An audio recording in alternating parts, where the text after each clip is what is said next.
All right, guys, I finally got it installed. It's the Nilight 3-piece set. I'm gonna leave a link in the description on Amazon. It's a pretty good set. I want to say, right, it was about 60 bucks, but the thing is, it comes with a 12-inch light bar and two 4.3-inch pods, and also all the wiring and the switches you need. Even comes with an inline fuse. And on the machine, this is a Yamaha X4 2018 Wolverine.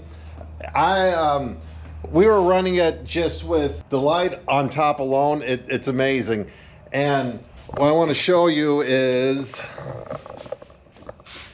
these lights. They're called side shooter lights. So you'll have light coming from directly on the side or on front, but also you'll have a little bit of light on the side. And that also goes for up here. If you can tell right there, that's, see, they call it a side shooter light. And I think it makes a world of difference opposed to just the headlights.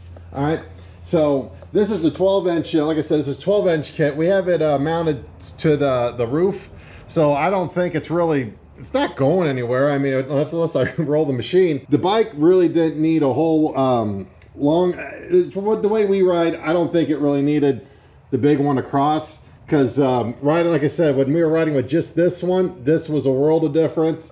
And also with these pod lights, I have them kind of off center. They're not directly out, they're kind of off center, so I can shoot more maybe off to the side, because the main light for the front would be this, and then these ones will still be bright. And like I said, you'll also have your side shooter light. So like I said, there's gonna be a link in the description. I'm gonna show you what it looks like driving now.